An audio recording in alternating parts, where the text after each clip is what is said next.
It has been my honor to have been the first graduate of this institution to have become the Secretary of the United States Air Force.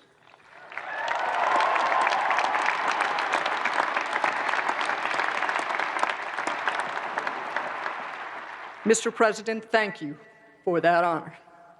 This graduation will be my last official event as your secretary, and it has been my honor to serve with all of you. It is also now my pleasure to introduce the 45th President of the United States.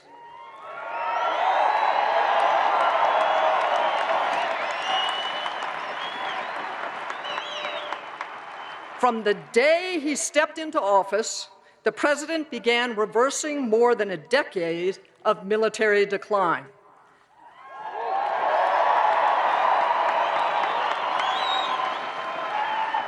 Over the past 3 years, his budget has proposed significant increases for our air and space forces, which we have used to restore the readiness of the force to win any fight, anytime, to recruit and train new people, and to buy modern equipment for the airmen who will be commissioned here today.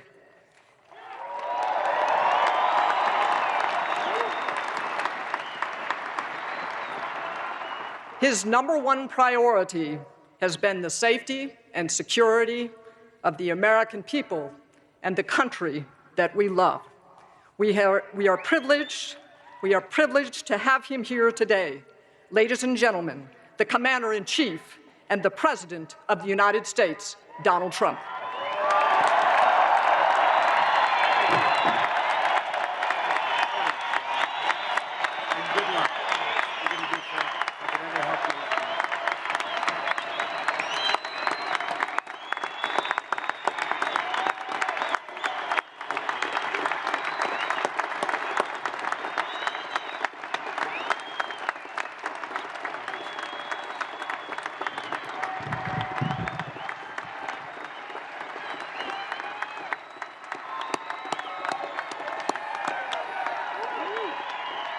Pretty happy, sir.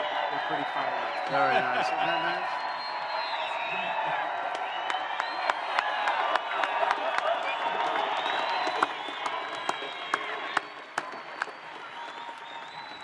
Thank you very much, please. You just like all those brand new, beautiful airplanes that we're buying. Hello, Air Force Academy. It's been a long time since I've been here, and what a place it is. At ease, everybody. I'm thrilled to be here with all of you as we celebrate the incredible class of 2019.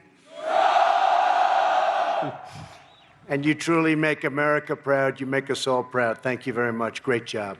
Really great job.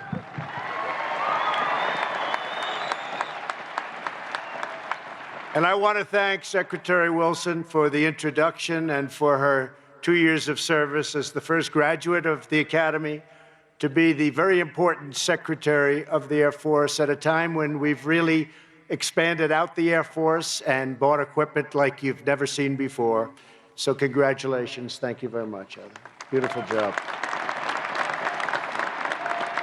And I want to thank 3 other truly remarkable former cadets, your Superintendent, Lieutenant General Jay Silveria. Jay, Class of 1985, Jay. I thought you were a little bit younger than that. General David Goldfein, class of 1983. Thank you, General. Great job. Does a great job, respected by everybody. And NORTHCOM Commander General Terrence O'Shaughnessy, class of 1986. Thank you very much. Thank you. Thank you, General. We're also grateful to be joined by Commander of U.S. Strategic Command, General John Hyten. General, thank you very much. Spent a lot of time together talking about things. And Commander of Air Force Space Command, General Jay Raymond. Thank you, General. Space Command. And to all of the distinguished faculty, coaches, and staff, thank you for forging and refining a new generation of American warriors. We're also joined by many distinguished Air Force veterans and Academy graduates. We applaud and salute you all. Thank you very much. Thank you for being here.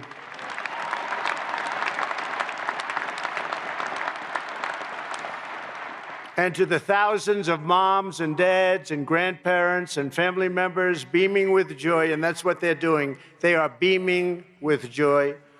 Thank you for raising rock-ribbed American patriots.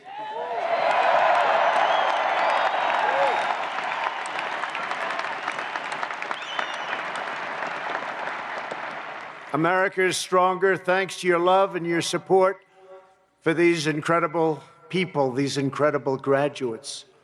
Cadets, join me in paying tribute to your amazing Air Force families. Go ahead, pay tribute.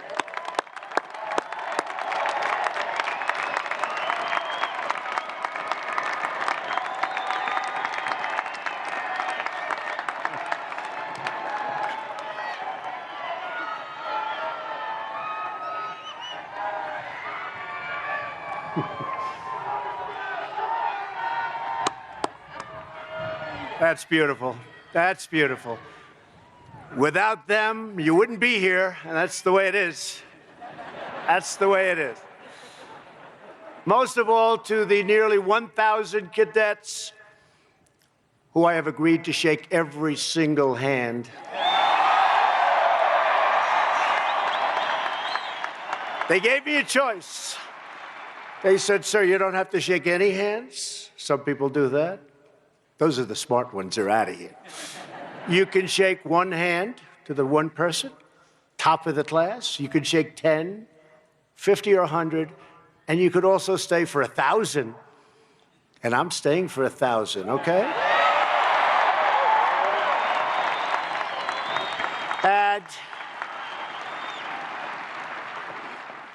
And I know we're all going to make it. There's no doubt about it, right? There's no doubt about it. To the nearly 1,000 cadets who will soon become second lieutenants in the U.S. Air Force, you could have chosen any school, any career you wanted, but you chose a harder path and a higher calling to protect and defend the United States of America. I know what you've been through, and it's tougher, but you know what? In the end, it's better. You're going to see. You'll see. You'll see. Today, you take your place as officers in the most powerful Air Force in the history of our country, and frankly, and very easily, in the history of the world. America commends the integrity, devotion, and commitment of the class of 2019. When you choose the Air Force, you choose the noble road of service and duty and devotion. You choose to break old boundaries and unlock new frontiers and live life on the cutting edge. The first air combat happened just 1 century ago. You are the ones who will invent and define the next generation of air warfare. And you are the ones who will secure American victory all the time, victory. To dominate the future, America must rule the skies.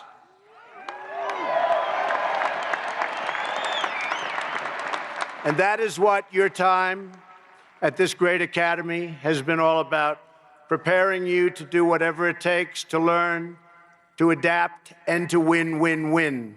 You know, win so much, you're going to get so tired of winning, but not really.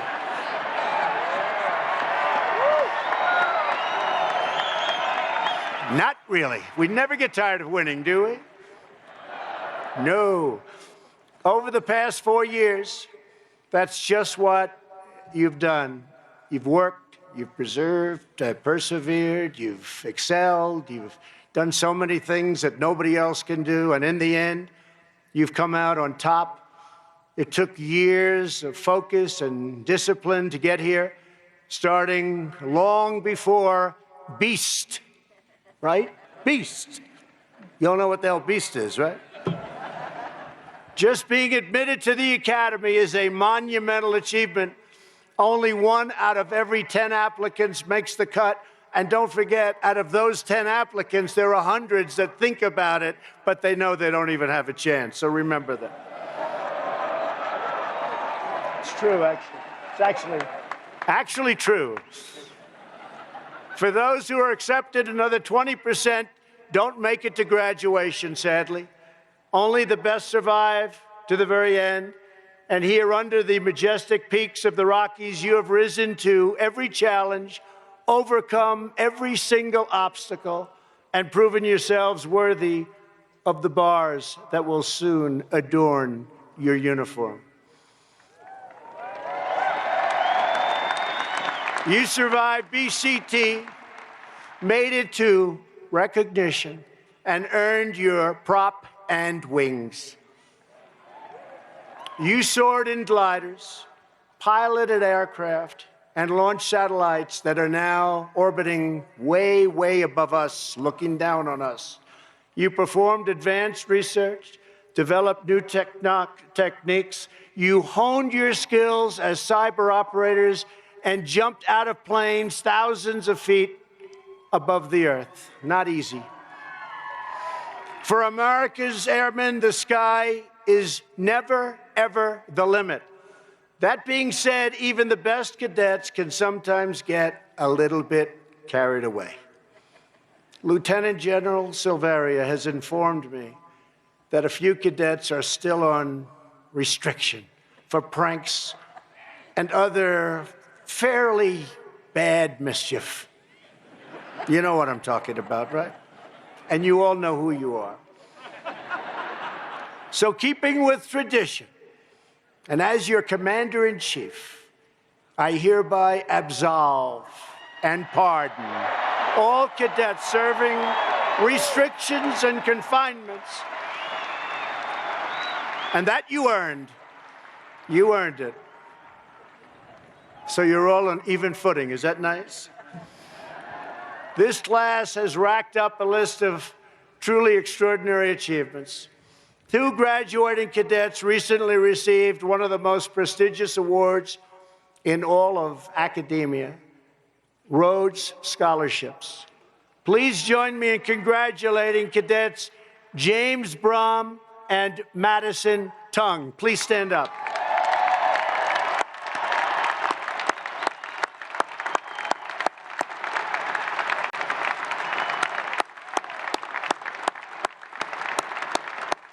Wow.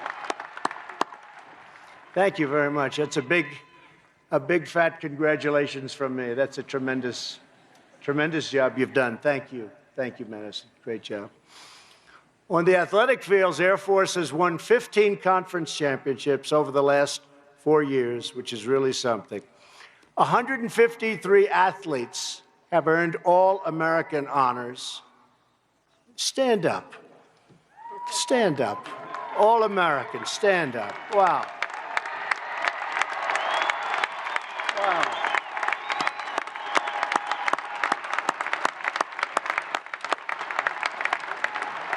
It's fantastic. Congratulations. Including rifle team members Anna Walbacher and Spencer Kapp, who helped the Falcons win the air rifle national title and beat the other service academies to bring home the President's Trophy. Please stand up. Stand up.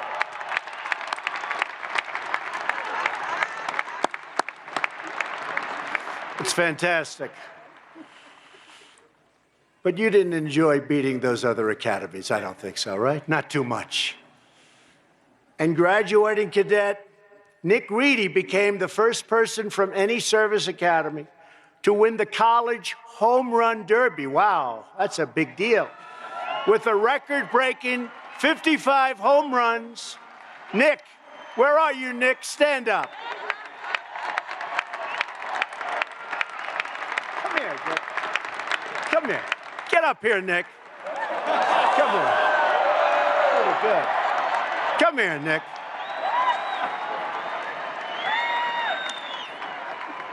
You know, they gave him such a lousy seat all the way back in the corner. Come on up. Baseball, home run derby. That's something. In all of college baseball. Wow. I want to feel this guy's muscles.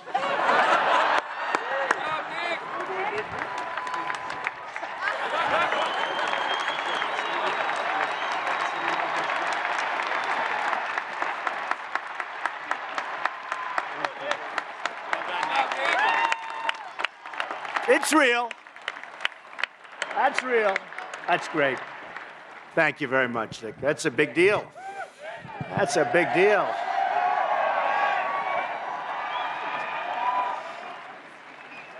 The members of this class come from every background, every state in the Union, and even from our allies overseas.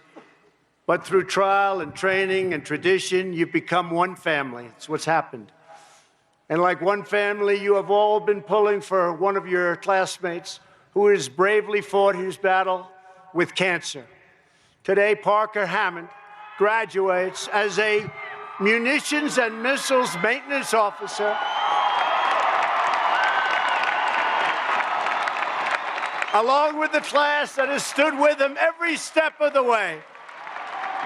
Great go. Come on, Parker. Get up here, Parker. Parker, come here. Come here, right? Come here. They love you, Parker. Why do you like him so much? Great job. Great.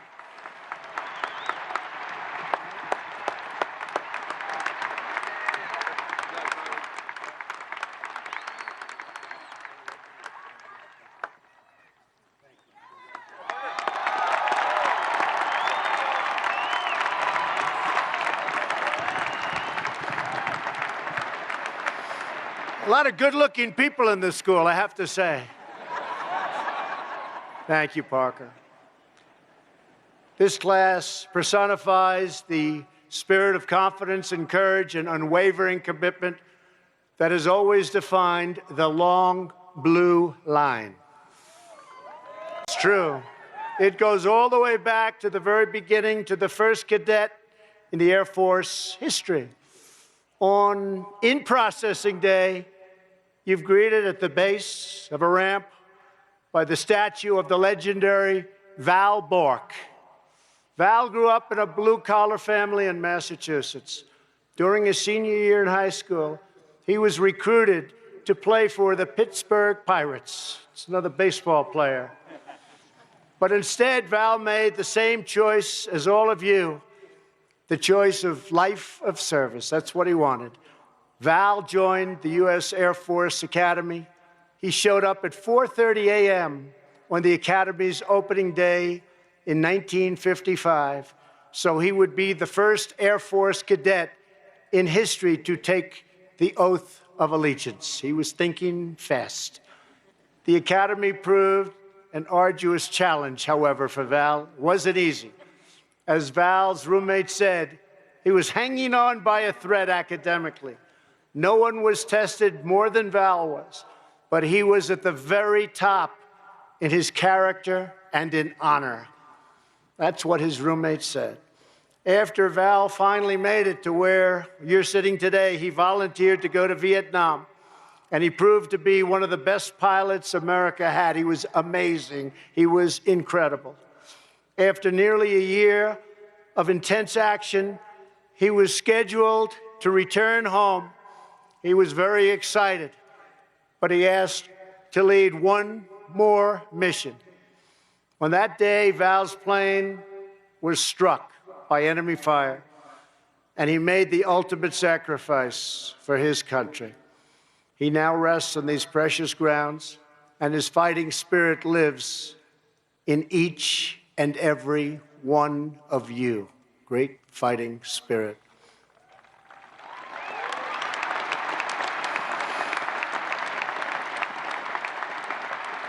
The heroes and legends of every generation have always had to confront new perils and defeat new dangers. No one can foresee all of the challenges this class will face, but we do know that with absolute certainty, you are going to be ready to serve. You are going to be ready to lead. You are going to be aiming at the absolute highest point, and you are ready to fly, fight, and win. Always win. Always. You exemplify the grit, the guts, and the grace that make America's Air Force by far the best in the world. And in the words of your class motto, conquer mind, conquer all. Each of you has the sharp intellect, deep character, inner strength, and the titanium courage to vanquish any menace that dares to threaten our country or our people.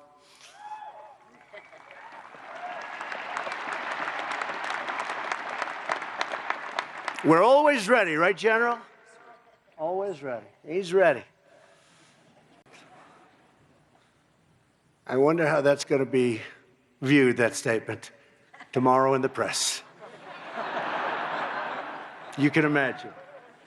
And that's okay. Let them think whatever they want to think.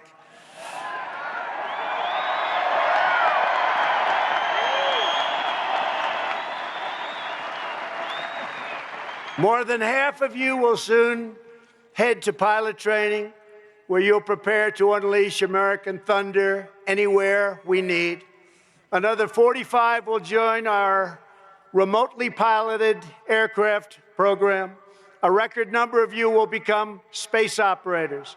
You will specialize in combat rescues, intelligence, missile maintenance, weather, air traffic control, engineering, and much, much more.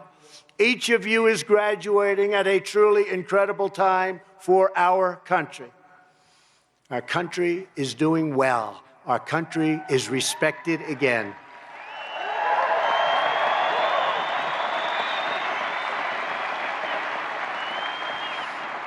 We are respected again. And we're reawakening American pride, American confidence, and American greatness. You know that. These gentlemen know it, I'll tell you right now. Thank you very much. Thank you very much. That's very nice. And we're restoring the fundamental principle that our first obligation and highest loyalty is to the American citizen. No longer will we sacrifice America's interests to any foreign power. We don't do that anymore.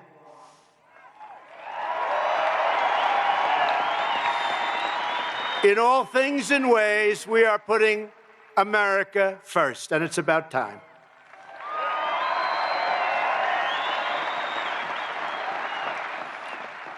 Our economy is booming. Our people are thriving. And our military is stronger, mightier, and more powerful with all of that new aircraft than ever before. I am committed to keeping our military the best trained, best equipped, and most technologically advanced fighting force anywhere under the sun.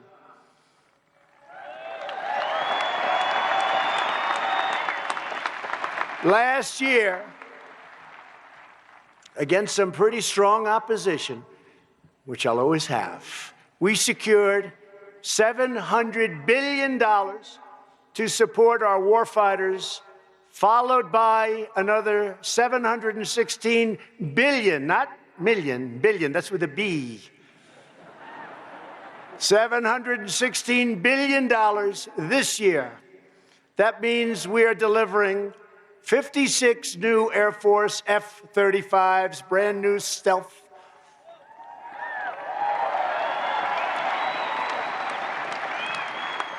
I asked somebody on the other side, what do you think of that plane? A foreign leader. He said, we have a problem with it. We can't see it. It's always good. It's always good when they can't see you. 24 new Reaper remotely piloted aircraft. 15 new Pegasus aerial refueling aircraft, 10 new combat rescue helicopters, and a well-earned pay raise for every soldier, sailor, airman, Coast Guardsman, and Marine in the United States military.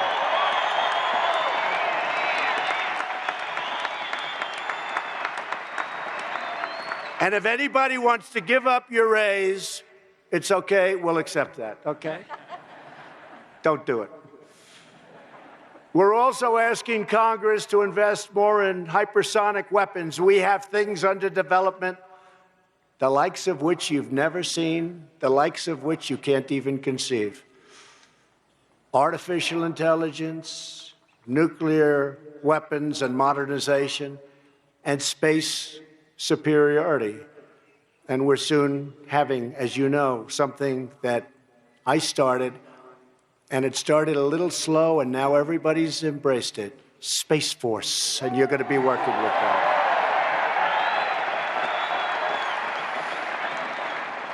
And General, I want to thank you for helping us so much. It's been really great. Working with you has been great. Whole new force. In this stadium today are many of the future leaders who will develop the doctrine, strategy, and technology to restore America's legacy of leadership in space. As you know, other nations are moving aggressively to weaponize space with new technologies that can disrupt vital communications and blind satellites that are critical to our battlefield operations. It is a time for America to reclaim the ultimate high ground and prepare our young warriors for today for victory on the battlefield tomorrow. It's a very different battlefield. It's a very different type of warfare, but we are so advanced, and when you see what's coming, you won't even believe it. And hopefully, you know what? Hopefully, we never have to use it. Peace through strength. Peace through strength. As your commander-in-chief, I want you to know that we will pursue and maintain the overwhelming strength we need to deter any aggressor and thrash any foe. For that reason, I am committed to building the Air Force we need with the full strength of 386 squadrons. And we're getting it done, too. It's happening rapidly. Because nothing will ever strike more fear in the hearts of our enemies or inspire more confidence in our friends than the roaring engines of American fighter jets flown by the greatest pilots on the planet Earth by far. You.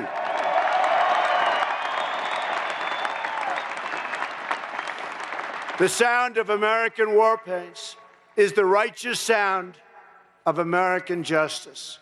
Today, you inherit a legacy of service and valor handed down through generations. It's a tradition built by legends like Rickenbacker, Doolittle, Wagner, Archer, Boyd, Yeager, Sargent, Grissom, and Chapman. Great people. Great people. These trailblazers broke barriers after barrier, and they innovated and adapted to push America further, faster, and on to total victory. It is the same spirit embodied by your class exemplar, Neil Armstrong, who started out flying jets over Korea, and 50 years ago this summer planted our great American flag on the face of the moon. Just like all of the aces of our past and the heroes of our history, they were ready to lead when America needed them most, and so is every cadet who graduates today. Is that correct? I think so. You are the patriots whose names will go down in Air Force history. You will redefine warfare at a very, very critical time in our country's history. You'll win great battles and bring our enemies to crushing defeat. You will explore the boundaries of space and keep America forever proud and forever free. So today you take the controls. You're going to push it up and chart your course across the sky. Keep the wings level and true, because your country is sending you on a vital mission to defend America, protect our people, and to pursue our nation's great and glorious destiny. Nothing will stop you from victory. Nothing will stop the U.S. Air Force, and with your help, nothing ever, ever will stop the United States of America.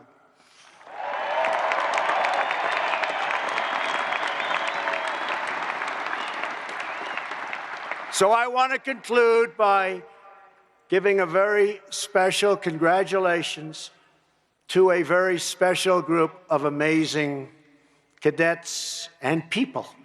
It's the class of 2019. On behalf of our nation, God bless you, God bless the Air Force, and God bless America. This is a great honor being with you. Thank you, and congratulations to everybody. Thank you. Thank you.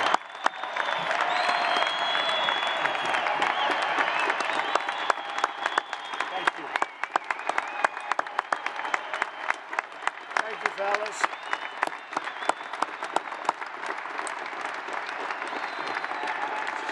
Thank you, man.